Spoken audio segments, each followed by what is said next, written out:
네, 여러분 안녕하십니까? 여러분들과 오늘부터 수업을 같이 진행하게 된 조여은입니다. 여러분 우선 이렇게 만나 뵙게 되어서 반갑습니다. 여러분들 오늘부터 우리는요, 수업을 본격적으로 진행을 해 볼 건데요. 그 중에 오늘은 첫날이기 때문에 이 오리엔테이션을 진행을 할까 합니다.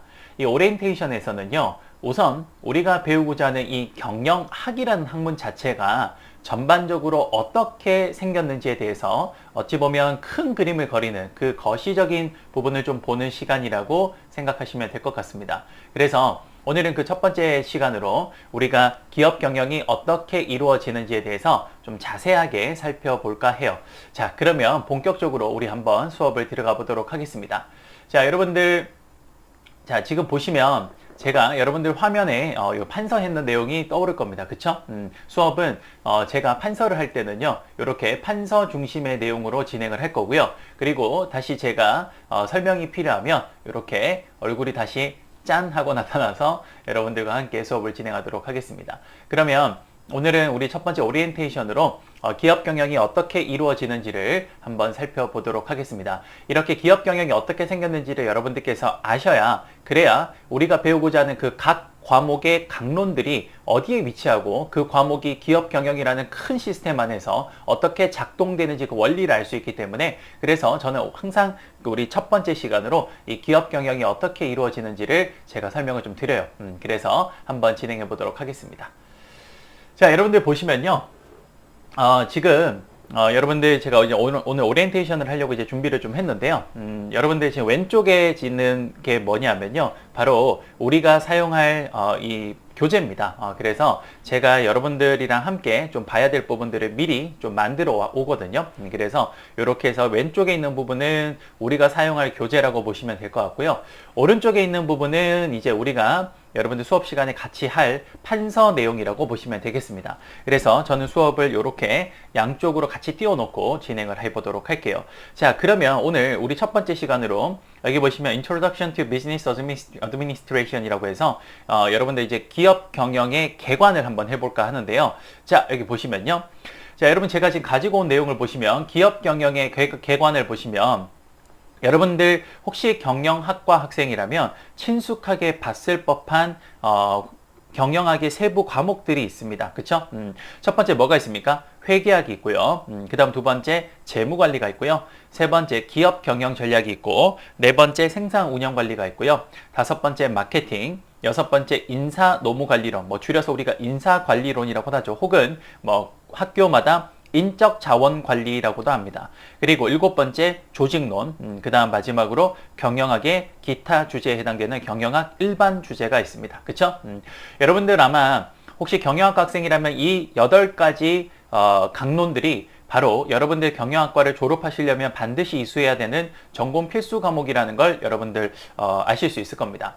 여러분들 제가 이 전공 필수 과목을 지금 이렇게 다 적어 놓은 이유가 좀 있는데요. 그것도 1번부터 8번까지 순서가 나름의 이유가 좀 있습니다.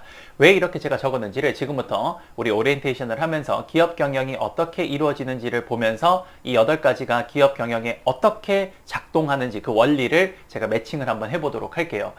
여러분, 저는 이렇게 생각합니다. 하나의 학과를 졸업을 하려면요, 여러분들 반드시 전공 필수 과목이라는 것을 이수를 하셔야 됩니다. 그쵸? 그러면 이 전공 필수 과목이라는 것을 왜 이수해야 될까라고 생각을 해보면요, 그건 가장 큰 이유는 바로 이거라고 생각합니다.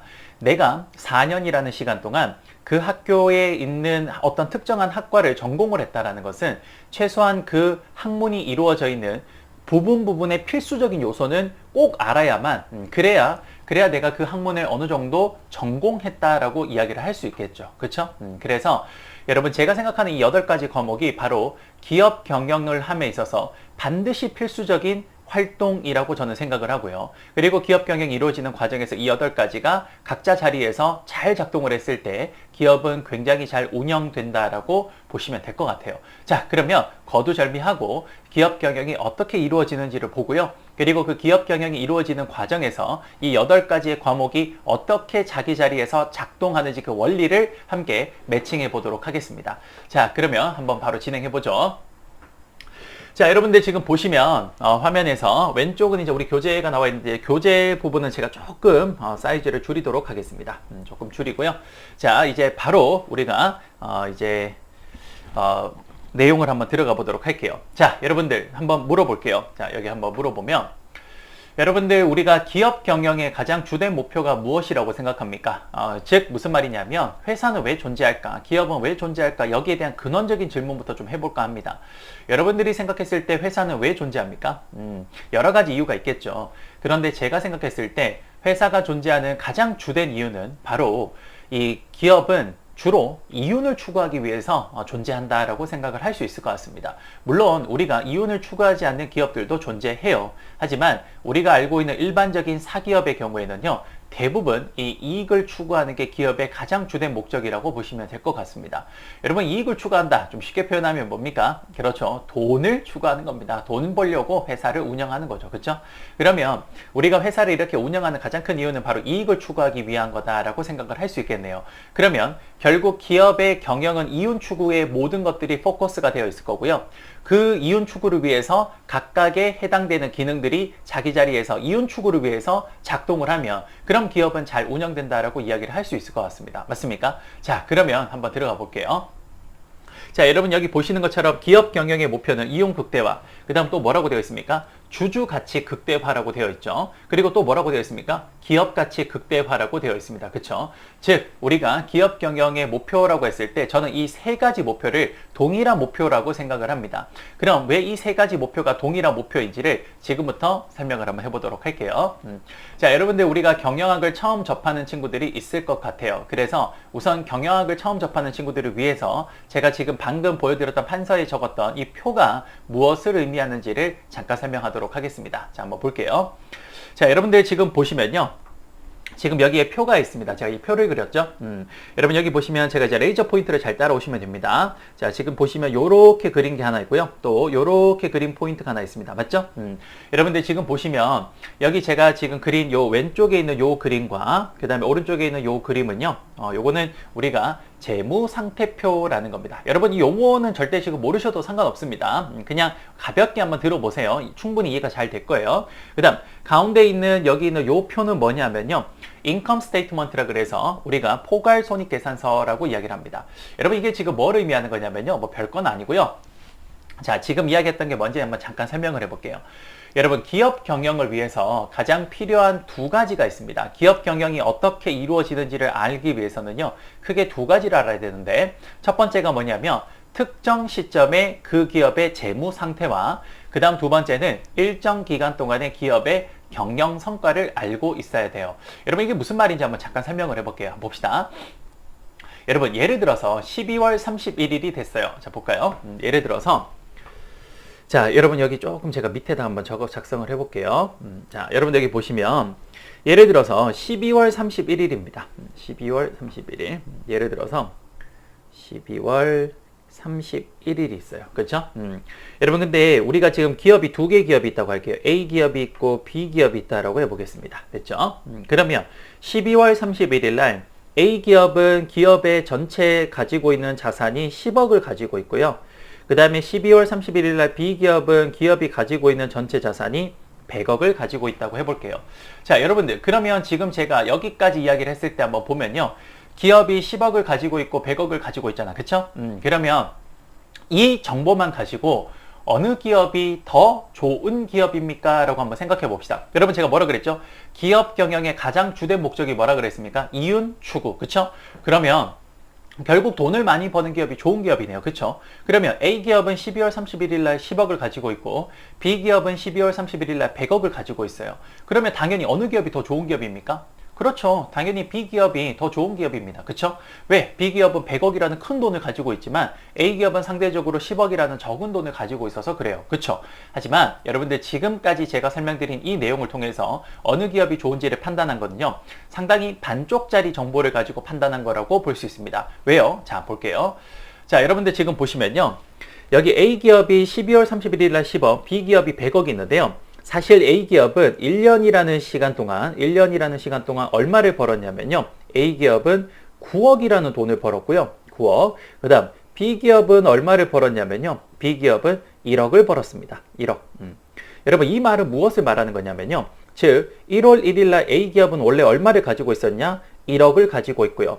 B기업은 얼마를 가지고 있었냐? 99억을 가지고 있습니다. 아, 여러분들 지금 보시는 것처럼 제가 이제 완벽한 정보를 드렸네요. 뭐냐? 특정한 시점에 어떤 특정한 딱 포인트가 되는 시점에 기업의 재무 상태와 그 다음 일정 기간이라는 1년이라는 시간 동안에 그 기업의 경영 성과를 동시에 알려드렸더니 이제 여러분들은 판단할 수 있습니다. 어느 기업이 더 좋은 기업이냐? 자, 이렇게 설명할 수 있겠네요. 자, 여러분들 저는 이 두 기업을 직접 가본 적은 없습니다. 그런데 지금 제가 말씀드린 대로 이 정도의 정보를 가지고 한번 판단을 해보면요. 이렇게 판단이 돼요. 뭐냐면 자, 봐요. B기업은 A기업에 비해서 규모가 훨씬 큽니다. 왜? 1월 1일 날에도 99억을 가지고 있었고요. 그리고 12월 31일에도 100억이라는 큰 돈을 가지고 있어요. 반면에 A기업은 1월 1일 날 굉장히 적은 돈에 1억이라는 돈을 가지고 있었고요. 반면에 12월 31일 날 10억이라는 돈을 가지고 있습니다. 결국 1년이라는 시간 동안 A기업은 아주 빠른 속도로 9억이라는 돈을 벌어냈고요. B기업은 좀 느린 속도로 1억이라는 돈을 벌었습니다. 그럼 저는 이 두 기업을 실제로 방문하지 않았지만 이 두 기업의 두 가지 정보, 즉 뭡니까?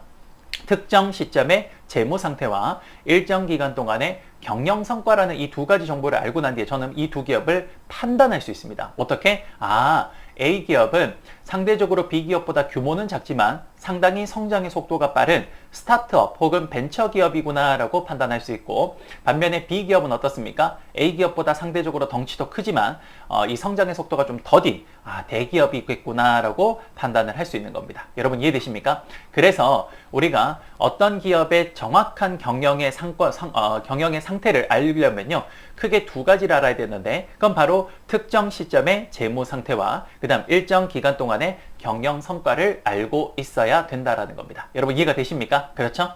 그래서 여러분 지금 제가 이야기한 대로 한번 보면요, 결국 제가 지금 이제 여러분 여기 밑에 부분 좀 지우겠습니다. 이렇게 좀 지우면요, 자, 여러분 여기 보시는 것처럼 제가 왜 여기에 왼쪽에 여기에 있는 요 1월 1일의 특정 시점과 12월 31일의 특정 시점을 하나 적어 놓고요.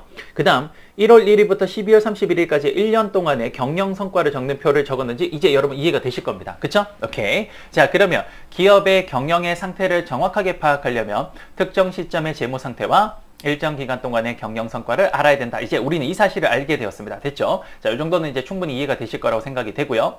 자, 두 번째. 여러분들 지금 보시면 특정 시점의 재무 상태라는 표를, 요 표를 알려면요, 요 표에 지금 제가 이렇게 나누어 놓은 게 있습니다. 여러분들 여기 보시면 첫 번째 왼쪽에 A라는 게 있는데요. 요거는 뭐냐면 여러분들 한글로 자산입니다. 자산. 자산. 그 다음에 여러분들 여기 오른쪽에 L이라는 게 있는데요. 요 L은 뭐냐면요, liability라 그래서 부채가 됩니다. 부채. 부채.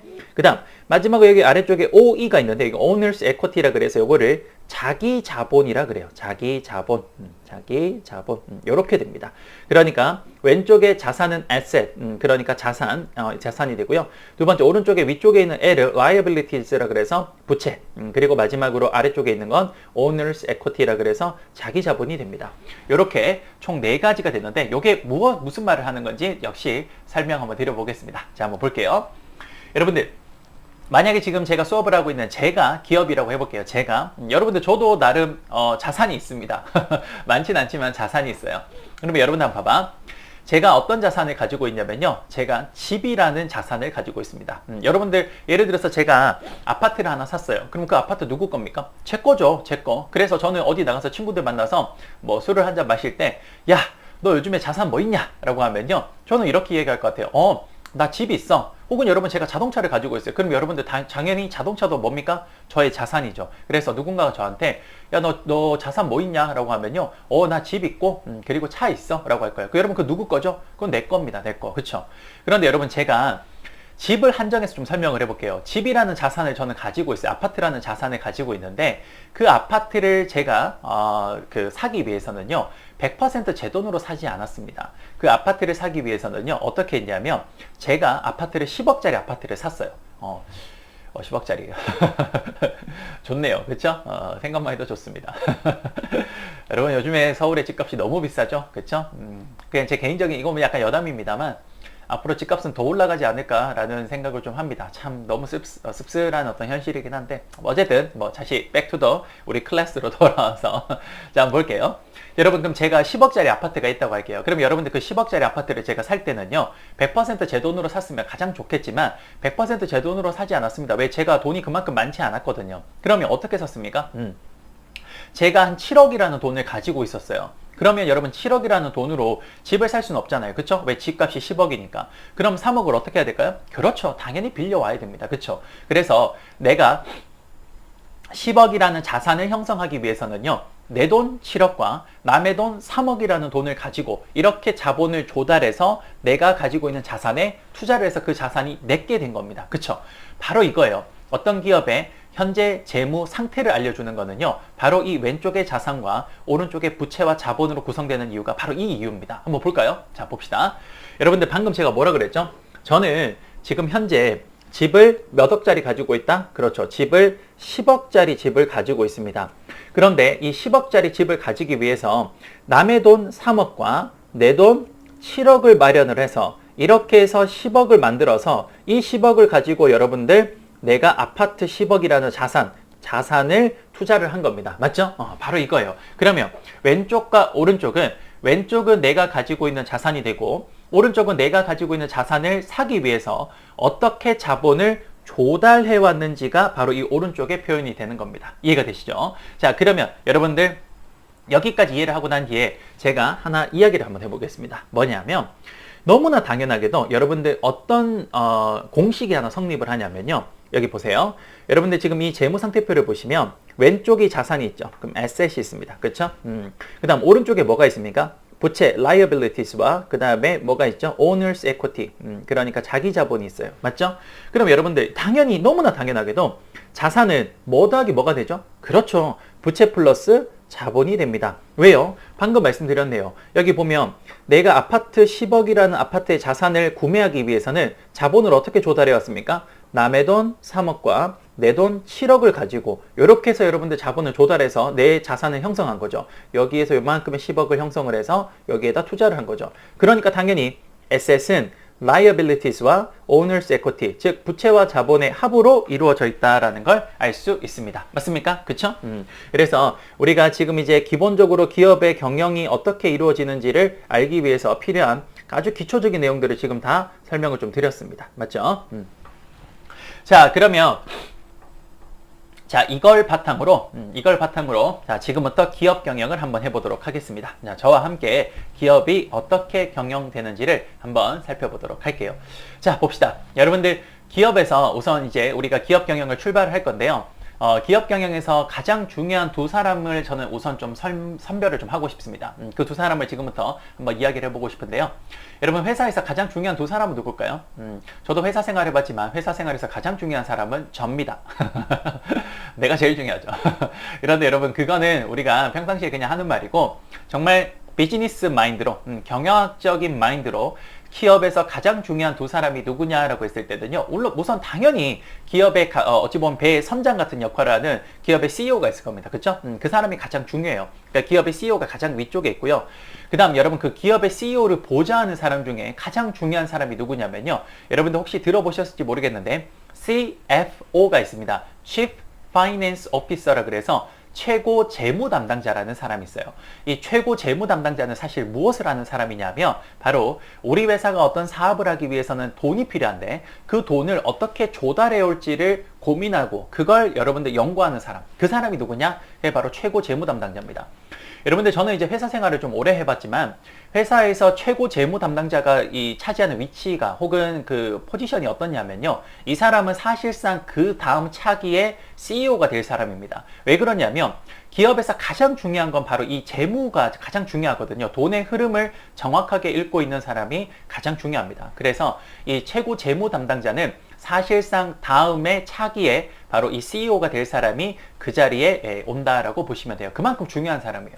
그러면 회사에서 가장 중요한 두 사람이 누구냐? 바로 기업의 CEO와 그 다음 누가 있었죠? 그렇죠. 최고 재무 담당자가 있습니다. 맞죠? 그러면 이 두 사람을 한번 회사에 위치시켜 보겠습니다. 여러분 회사에서 가장 중요한 사람이니까 회사의 모든 부분을 볼 수 있어야겠죠. 그렇죠? 여러분 회사의 특정 시점에 회사의 상태는 어떻게 나타난다?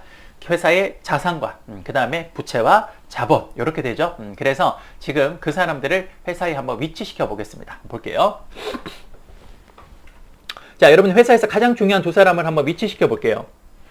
말씀드린 대로 자산과 부채와 자본을 모두 다 볼 수 있는 곳에 위치하려면요. 이 사람들을 어디에 위치시켜야 되냐면 바로 여기에 위치를 시켜야 될 겁니다. 이렇게. 그쵸? 요 가운데 있어야 여러분들 자산, 부채, 자본을 다 볼 수 있을 거 아니에요. 그쵸? 그러면 여러분들 기업의 CEO가 좀 더 위에 있으니까 여기 CEO를 여기다가 배치하고요. 그 다음에 그 아래쪽에다가 CFO를 배치해 볼게요. 이렇게 됐죠? 자, 여러분 이제 두 사람을 회사에 배치를 했네요. 자, 그리고 한번 또 들어가 보겠습니다. 자, 볼게요.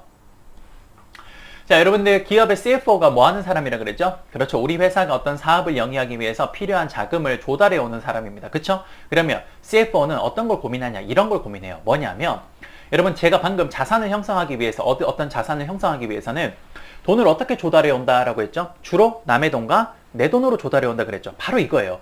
결국 CFO는 남의 돈과 내 돈으로 조달을 하는데 그렇게 해서 사업을 하려고 돈을 조달해 오는데 이때 남의 돈과 내 돈을 어떤 비율로 가져올지를 결정을 하는 사람입니다. 즉 무슨 말이냐면 우리가 어떤 사업을 할 때 100억이 필요해요. 그럼 100억을 어떻게든 조달해 와야 되는데 그때 예를 들어서 여러분 내 돈이 아무리 많더라도 내 돈보다 남의 돈을 빌려서 사용하는 게 회사 사업에 유리할 때가 있습니다. 또 반면에 내가 돈이 많이 없더라도 어떻게든 내 돈을 최대한 많이 활용을 하는 게 회사 사업에 유리한 경우가 있어요. 무슨 말이냐 이겁니다. 여러분들 예를 들어서 금리가 있죠. 이자가. 그쵸? 그럼 여러분 이자가 싸요. 이자가 싸면 내 돈을 쓰는 것보다 남의 돈을 쓰는 게 훨씬 낫지 않을까? 여러분 봐봐. 남의 돈을 쓰는 거에 대한 비용이 뭡니까? 그게 이자죠. 이자. 여러분들이 은행 가서 돈을 빌리면 그 돈은 다 다른 사람 돈이잖아. 그치? 그럼 그 돈을 내가 빌려서 내가 사용을 하면 당연히 그 돈은 뭡니까? 그 돈에 대한 대가가 뭐죠? 비용? 그쵸? 그게 이자입니다. 그쵸? 그러면 내 돈을 쓰는 거에 대한 대가, 비용은 뭘까? 그건 바로 기회비용이라 그래요. 물론 이 기회비용을 찾기가 굉장히 어렵습니다. 어쨌든 학자들은 연구를 통해서 이 기회비용을 어떻게 찾는지도 이제 어느 정도 많이 연구가 되어 있는데요. 어쨌든 한번 생각해 볼게요. 잘 봐요. 여러분 남의 돈을 쓴 거에 대한 비용이 이자입니다. 근데 이자가 현격히 싸요. 그러면 내 돈에 대한 기회비용은 상대적으로 좀 비싸다고 할게요. 그럼 여러분 바보가 아니면 이런 경우에는 당연히 어떤 돈을 많이 쓰는 게 좋을까요? 그렇죠. 내가 사업을 하기 위해서는 남의 돈을 훨씬 많이 조달해 와서 그 돈으로 내가 사업을 하는 게 훨씬 유리합니다. 하지만 여러분 이자가 굉장히 높아요. 즉 남의 돈을 쓴 거에 대한 대가가 너무 높아요. 그럼 상대적으로 내 돈에 대한 기회비용은 어떻습니까? 상대적으로 싸게 느껴지겠죠. 그럼 이 경우는 어떻게 해야 됩니까? 그렇죠. 내 돈을 최대한 쓰고 그리고 남는 돈을 뭐로 쓰는 겁니까? 그렇죠. 그 다음에 이 남의 돈, 즉 이자를 내야 되는 이 부채를 사용을 하는 겁니다. 이해되시죠? 바로 이겁니다. 바로 CFO는 현재 우리가 처해 있는, 우리 기업이 처해 있는 어떤 상황, 그리고 경기의 상황, 그리고 세계의 어떤 흐름, 이런 것들을 종합적으로 고려했을 때 남의 돈과 내 돈의 비율을 어떻게 가져왔을 때 가장 이상적으로 우리가 자금을 저렴하게 가져올 수 있는지 이 배합을, 이 조합을 찾는 거에 바로 CFO의 역할입니다. 그래서 여러분들 CFO가 이렇게 생각을 하는 거죠. 뭐냐면 지금 여러분들 보시면 여기 가운데에 선이 하나 있죠. 그렇죠? 이게 바로 남의 돈과 내 돈의 어느 정도 비율로 가져올지를 결정하는 건데요. 예를 들어서 내가 지금 이자가 너무 싸. 그럼 남의 돈을 많이 쓰는 게 좋겠죠. 그러면 이 선을 어떻게 합니까? 아래쪽으로 내리죠. 이런 식으로. 아래쪽으로 내려서 이렇게 선을 그으면 남의 돈은 이만큼 쓰고 내 돈은 요만큼만 쓰는 거죠. 반면에 지금 현재 이자가 비싸요. 그럼 어떻게 합니까? 남의 돈은 적게 쓰고 내 돈은 많이 써야겠죠. 그럼 어떻게 됩니까? 이 선이 위쪽으로 올라가서 이렇게 되겠죠. 그러면 내 돈은 이만큼 쓰고 남의 돈은 요만큼만 쓰게 되는 겁니다. 바로 이 비율을 결정하는 사람이 누굽니까? 그렇죠. CFO가 되겠습니다. 그러면 CFO는 이런 고민을 통해서 남의 돈과 내 돈을 어떤 비율로 조합해 왔을 때 가장 저렴하게 돈을 빌릴 수 있는지, 돈을 조달해 오는지를 연구를 해요. 그렇게 해서 CFO가 어떻게 합니까? 그렇죠. 돈을 조달해 옵니다. 한번 해봅시다. 그러면 남의 돈과 내 돈을 어떤 비율로 조합했을 때 가장 싸게 돈을 조달하는지를 결정을 하며 CFO는 이렇게 남의 돈을 조달해 오고 내 돈을 이렇게 조달을 해 옵니다. 이렇게 조달을 해요. 이게 여러분 뭐라고 하냐면요. 요걸 우리는 이렇게 적어볼게요. 요 과정을 바로 자본 조달이라고 합니다. 자본 조달.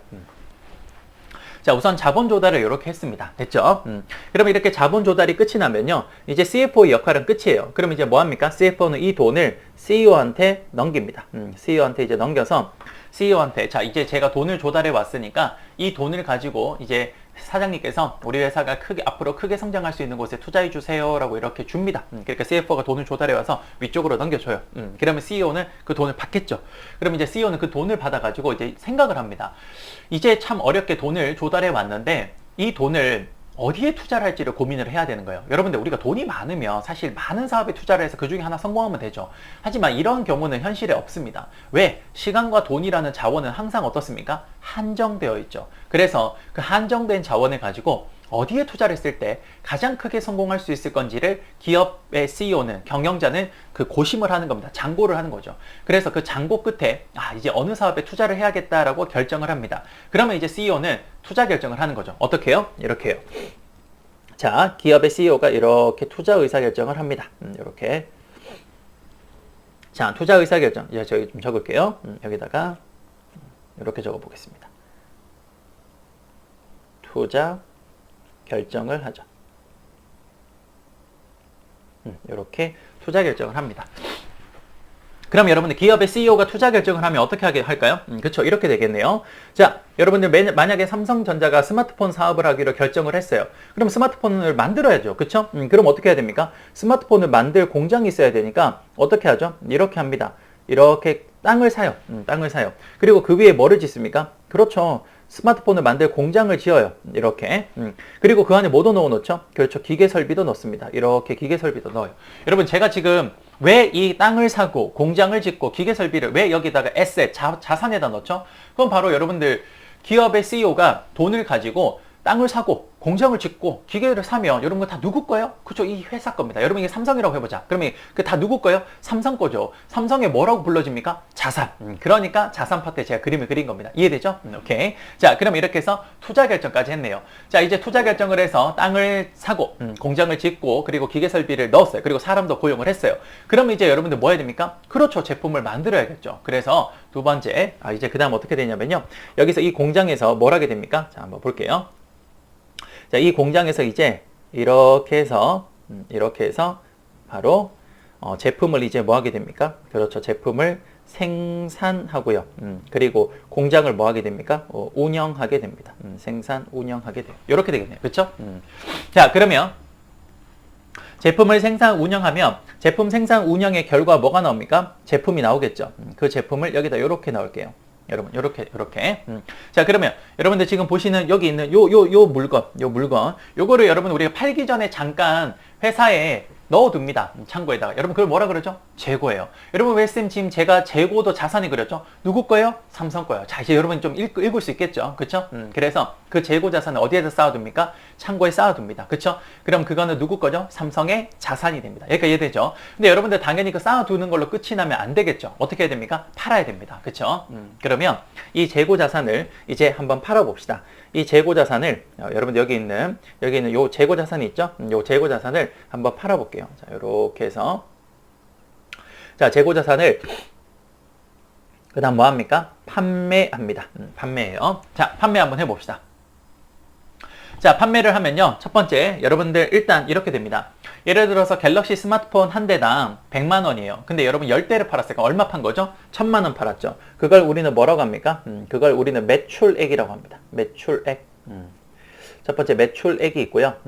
그 다음 여기서 이제 뺍니다. 여러분 참고로 빼기는 제가 지금부터 괄호로 좀 쓸게요. 괄호로. 왜 회계에서는 원래 그렇게 빼기를 표현하거든요. 자, 두 번째 매출액이 나왔어요. 그 다음 여러분들 그 매출액이 그러면 이 갤럭시 스마트폰 1000만 원이 나왔으면 그 1000만 원이 다 삼성전자 거냐? 아니죠. 그 제품을 만드는 데는 원가가 들어갑니다. 그래서 갤럭시 스마트폰 한 대당 50만 원이었다면 10대를 생산하는데 원가가 얼마 들어가죠? 500만 원 들어가겠죠. 그걸 우리는 뭐라고 합니까? 매출 원가라고 합니다. 제품의 원가.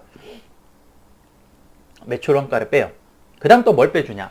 여러분들 지금 매출 원가까지 빼고 난 뒤에는요. 이 제품을 여러분들 판매하고 제품이 잘 현 상태로 유지될 수 있도록 관리하는 데에는 역시 여러 가지 비용이 듭니다. 판매하는데 무슨 비용이 들어요? 광고하는 비용 들겠죠. 또 판매하기 위해서는 판매소까지 이동하는 유통 비용도 들겠죠. 그런 여러 가지 비용을 우리는 판매하고 관리하는 데 들어가는 비용이라 그래서 그걸 우리는 판관비라고 이야기를 합니다. 판관비. 이렇게. 그러면 여러분들 매출액에서 매출원가랑 판관비를 빼주면요. 뭐가 나오냐면 이 삼성이라는 회사가 영업을 통해서 벌어들인 이익이라 그래서 어떤 이익이 나오냐면요. 영업이익이라는 게 나옵니다. 영업이익. 이렇게. 자, 그럼 여기서 이제 이 영업이익이 다 삼성전자 거냐? 아닙니다. 여기서 몇 가지를 더 빼줘야 돼요. 뭘 빼줘야 되냐면 첫 번째, 삼성전자는 이 사업을 하기 위해서 자기 돈만 가지고 사업하지 않았어요. 무슨 돈을 썼죠? 남의 돈을 썼죠. 그래서 그 남의 돈에 해당되는 비용, 그게 뭐죠? 그렇죠. 이자 비용을 뺍니다. 이자 비용을 빼요. 자, 영업이익에서 이자 비용을 빼면 다 삼성전자 거냐? 아닙니다. 여기에 또 뭘 빼야 돼요? 뭘 빼야 될까? 바로 여러분들 지금 우리가 눈에는 보이지 않지만 우리가 어떤 사업을 하거나 일상생활을 할 때 뒤에서 묵묵하게 도와주고 있는 주체가 있습니다. 그들이 누구냐? 정부예요. 이 정부에 우리는 뭘 내야 됩니까? 그렇죠. 세금. 그래서 여기에 법인세를 내요. 그럼 여기 법인세까지 내고 나면 그러면 이제 뭐가 나오냐면요. 바로 삼성전자가 올해 벌어들인 이익이라 그래서 삼성전자가 올해를 뭐라고 하냐면 단기라고 합니다. 그래서 단기에 벌어들인 이익이라 그래서 여기에 마지막으로 단기, 올해 벌어들인 순이익이라 그래서 단기 순이익이 이렇게 해서 나오게 됩니다. 그러니까 이해되시죠? 그럼 여러분 여기까지 단기 순이익이 나왔어요. 자, 여러분 여기까지 이해가 되죠? 그럼 여러분 이 단기 순이익은 정말 이제 누구 겁니까? 삼성전자 거죠. 그쵸? 그래서 이제 이 단기 순이익은 삼성전자께 됩니다. 그러면 여러분들 이 단기 순이익을 이제 삼성전자 호주머니 자기 거니까 자기 호주머니에 넣어야겠죠. 그러면 여러분 이제 이 호주머니 어디에 넣어야 되냐? 자, 볼까요? 여러분 여기 보시면 단기 순이익은 삼성전자 겁니다. 그쵸? 그러면 삼성전자 호주머니에 넣어야 되는데 자, 볼까요?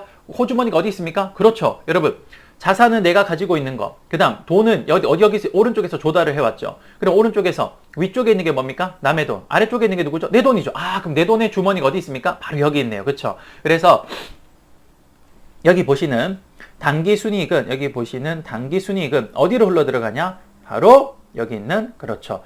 내 돈에 해당되는 자본에 흘러 들어가게 됩니다. 이해되시죠? 아, 여러분 그러면 지금까지 제가 설명한 것 중에 바로 우리가 말씀드린 기업 경영의 목표의 첫 번째가 나왔네요. 기업 경영의 목표에서 지금 보시면 우리가 회사의 CFO는 자본을 조달해 오고요. 그 조달된 자본을 CEO한테 주면 CEO는 그걸 통해서 투자를 결정하고요. 그렇게 해서 투자를 결정하고 나면 생산 운영을 해서 그렇게 해서 재고가 만들어지면 그 재고를 판매합니다. 그렇게 판매해서 쭉 판매를 하고 나면 최종적으로 뭐가 나옵니까? 그렇죠. 바로 단기 순이익이 나옵니다. 바로 여러분들 기업 경영의 목표, 제1의 목표 뭡니까? 이 이익을 극대화하는 게 첫 번째 목표네요. 여기 있네요. 이윤 극대화가 첫 번째 목표로 나왔네요. 됐죠? 오케이. 자, 그 다음 두 번째 한번 볼게요. 자, 여러분들 거기 보면 두 번째로 주주이익 극대화라는 게 있습니다. 주주가치 극대화. 자, 물어볼게요. 여러분 주식회사 삼성전자의 주인은 누굽니까? 그렇죠. 바로 주주입니다. 이건희 회장이나 이재용 회장 같은 분들이 아니라 삼성전자의 주식을 가지고 있는 주주입니다. 그러면 여러분들 삼성전자가 이윤을 극대화했어요. 그럼 그 이윤의 극대화된 게 어느 호주머니로 들어갔죠? 그렇죠. 바로 자기 자본에 해당되는 거기 호주머니로 들어갔습니다. 그럼 그 자기 자본이 그 자기 자본, 내 돈, 그 누구 겁니까? 그렇죠. 주주 거죠. 그러니까 여러분들 봐요.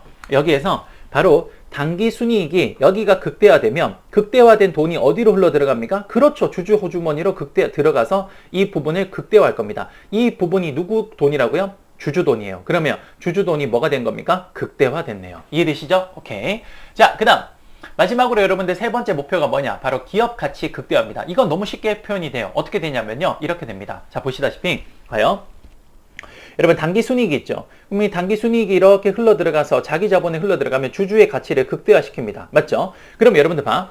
제가 아까 전에 무슨 등식 하나를 알려줬어요. 그게 뭡니까? 자산은 부채 플러스 자본이다 라고 이야기를 했죠. 그럼 여러분들 예를 들어서 여기서 부채가 일정하다라고 가정을 하면요. 그럼 단기 순이익이 극대화된 상태에서 뭐도 극대화됩니까? 그렇죠. 주주 가치, 자기 자본이 극대화되죠. 그럼 여기 보세요. 등식에 의해서 자기 자본이 극대화되면 부채가 일정하면 당연히 뭐도 극대화됩니까? 그렇죠. 자산도 극대화됩니다. 이 자산이 뭡니까? 바로 기업 가치가 되는 거죠. 그래서 결국 기업 가치도 극대화되는 이런 현상이 나타나는 겁니다. 그래서 여러분 지금 이 과정을 통해서 우리는 기업 경영의 첫 번째 목표 이윤 극대화, 두 번째 주주 가치 극대화, 세 번째 기업 가치 극대화를 모두 다 확인을 한번 해봤네요. 여러분들 이해가 잘 되십니까? 그렇죠? 자, 여러분들 참 우리가 지금 어찌 보면 되게 짧은 시간 동안 기업이 실제로 어떻게 운영되는지를 여러분들은 실제로 보신 겁니다. 그쵸? 그러면 이제 여러분들 기업이 어떻게 운영되는지를 봤으면, 자, 지금부터 이제 다시 본론으로 들어가서 여러분들 우리가 지금 그 경영학의 어찌 보면 OT를 하고 있는데요. 이 OT를 하는 가장 큰 이유는 경영학의 강론에 해당되는 8가지가 바로 이 기업 경영에 어떻게 작동을 하는지 그걸 보고 싶은 겁니다. 그쵸? 그러면 제가 지금부터 그 8가지의 강론이 기업 경영에 어떻게 매칭이 되는지를 한번 보여드리도록 하겠습니다. 자, 한번 볼게요. 자, 여러분들 지금 보시면 조금만 더 줄일게요. 자, 한번 볼까요? 자, 여러분들 지금 보시면 왼쪽에 보시면요, 총 우리가 조금만 이렇게 하죠. 자, 여기 보시면 총 8가지의 강론이 있습니다. 그쵸? 여기 8가지의 강론이 있는데, 첫 번째 회계학부터 마지막 경영학의 기타 주제까지 있습니다. 자, 그러면 한번 해볼게요. 여러분들 제가 지금 이 8가지 강론이 기업 경영에서 어떻게 운영되는지를 지금부터 설명을 좀 드릴 건데요. 한번 봅시다. 여러분, 제가 지금 기업 경영을 설명함에 있어서 뭐를 가지고 설명하고 있습니까? 그렇죠. 첫 번째 회계를 가지고 설명하고 있습니다. 여러분들 지금 제가 설명드렸던 재무상태표, 포괄손익계산서라는 이 모든 지금 그려져 있는, 지금 여기 그려져 있는 이 모든 것들이 바로 회계를 가지고 설명을 드린 거예요. 그래서 여러분들 제가 회계를 왜 여기에 가장 첫 번째 1번에다가 넣어놨냐면 바로 이 이유입니다. 뭐냐면 여러분들 우리가 혹시나 여러분들이 나중에 유학을 가게 되면요, 미국에 내가 경영학이나 경제학을 공부하기 위해서 미국에 유학을 가면 여러분들은 경영학과 경제학을 공부하려고 미국에 갔는데, 미국에서는 여러분들한테 뭐를 요구하냐면요, 제일 먼저 영어 성적을 요구합니다. 혹은 영어 성적이 없으면 그 대학교 밑에 있는 부설 어학원에 가서 영어를 일정 시간 동안 이수하고 오라 그래요. 왜 그렇습니까? 여러분, 나는 경영학이나 경제학을 배우러 갔는데 왜 언어를 갑자기 영어를 공부하라는 거죠? 그럼 바로 여러분들 경영이나 경제라는 컨텐츠를 미국에서 담아서 전달을 하는 데 있어서 그 매체가 되는 게 뭡니까? 그게 바로 영어죠. 영어라는 매체를 통해서 여러분들은 경영이나 경제라는 그 컨텐츠, 본질을 배울 수가 있는 겁니다. 마찬가지예요.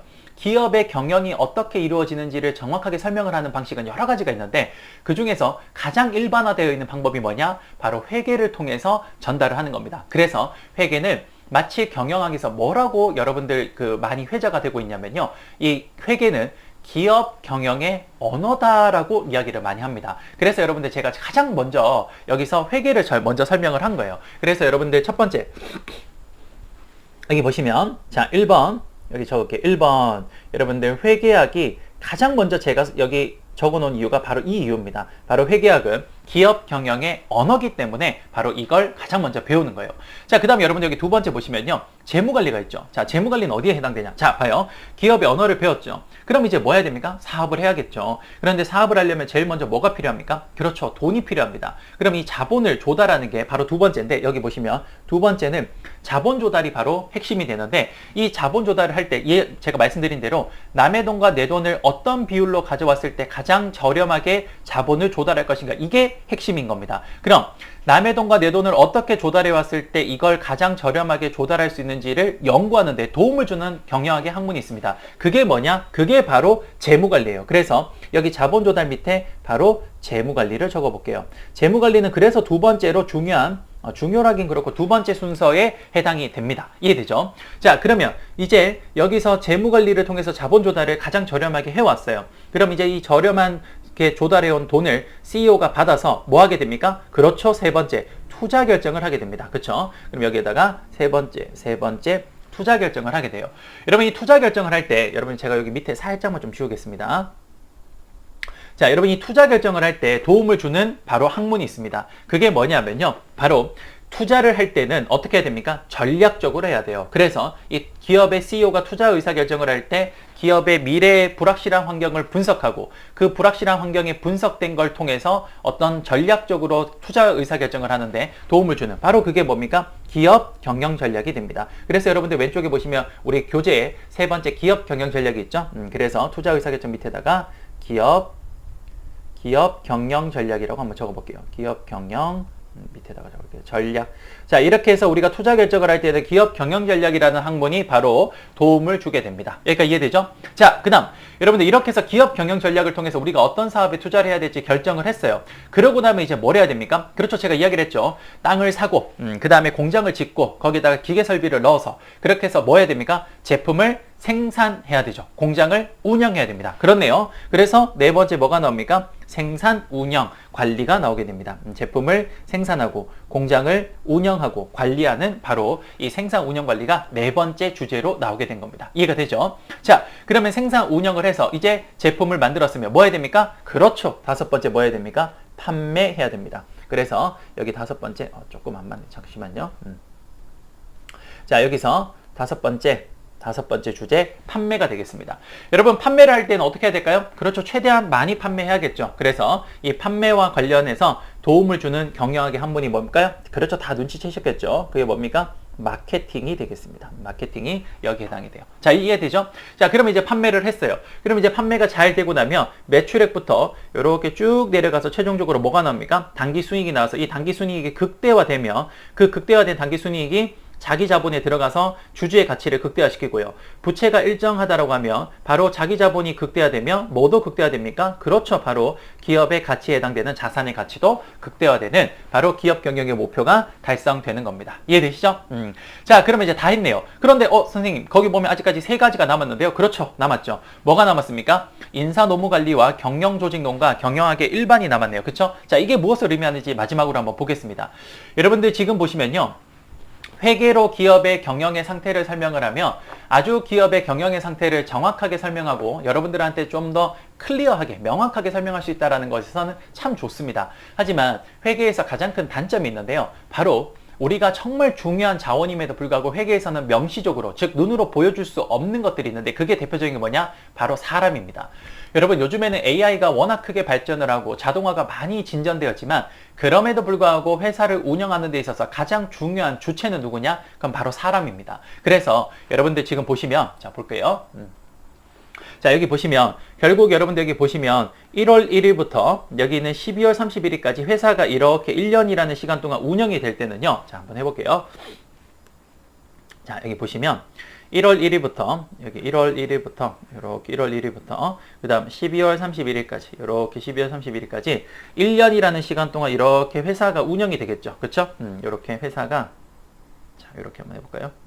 자 회사가 1년 동안 이렇게 운영이 되겠죠. 그럼 이 운영이 될 때 여러분들 회사가 운영이 될 때 지금 회계상에서는 보이지 않지만 그 회사의 정말 중요한 주체들이 열심히 일을 했기 때문에 이 회사가 운영되는 거 아니겠습니까? 그래서 바로 이 운영이 되는 시간 동안 열심히 일하고 있는 주체, 그들이 누굽니까? 사람입니다. 그래서 그 사람을 어떻게 개별적으로 한 명 한 명을 잘 관리할 것인가? 이거와 관련된 게 뭡니까? 여섯 번째. 그렇죠? 그게 바로 인사 노무 관리.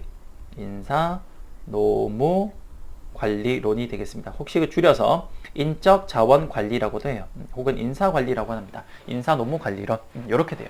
자, 여러분 이해가 되시죠? 그러면 쌤 일곱 번째에 있는 경영 조직론은 뭡니까? 바로 이겁니다. 자, 봐요. 여러분 인사 노무 관리론은요. 바로 개별적인 사람 한 명 한 명 한 명을 우리가 관리하는 거예요. 그런데 여러분 봐. 개별적인 사람 한 명 한 명을 잘 관리했다 그래서 그 사람들이 모인 전체 기업 조직 전체가 잘 관리가 되냐? 그건 알 수 없습니다. 우리가 이걸 흔히 구성의 역설이라고 하는데요. 이게 무엇을 말하는 거냐? 바로 이거예요. 여러분 잘 봐. 구성의 역설이 뭔지 한번 설명해 볼게요. 봐요. 여러분 구성의 역설이라는 건 뭐냐면 이런 걸 의미해요. 여러분 예를 들어서 조용한 카페가 있어요. 조용한 카페가. 그러면 조용한 카페에 가서 내가 친구랑 둘이 들어가요. 그러면 정말 조용하기 때문에 제가 친구랑 이야기를 할 때 그냥 이 정도 목소리로 대화를 해도 서로가 어떤 말을 하는지를 명확하게 들을 수가 있습니다. 맞죠? 그런데 점심시간이 지나서 처음엔 조용했지만 점심시간이 지나서 사람들이 점차 카페에 들어오기 시작해요. 그럼 사람들이 들어와서 하나 둘 셋 이제 사람들이 들어오면 이야기를 할 거고 그럼 점차 그 카페의 분위기는 어떨까요? 시끄러워지겠죠. 그럼 여러분들 점차 그 분위기가 시끄러워지면 그럼 내 목소리가 점차 어떻게 될까요? 올라가게 될 겁니다. 그쵸? 왜? 내가 앞에 있는 사람과 의사소통을 하기 위해서는 전보다 시끄러워지다 보면 내가 목소리를 높여야만이 앞에 사람과 좀 더 의사소통을 명확하게 할 수 있는 거죠. 그쵸? 자, 여러분 잘 봐. 지금 현재 분위기가 점점 시끄러워지니까 내가 내 목소리를 점차 올립니다. 여러분 이거는 그 사람이 굉장히 합리적인 행동입니까? 합리적이지 않은 행동입니까?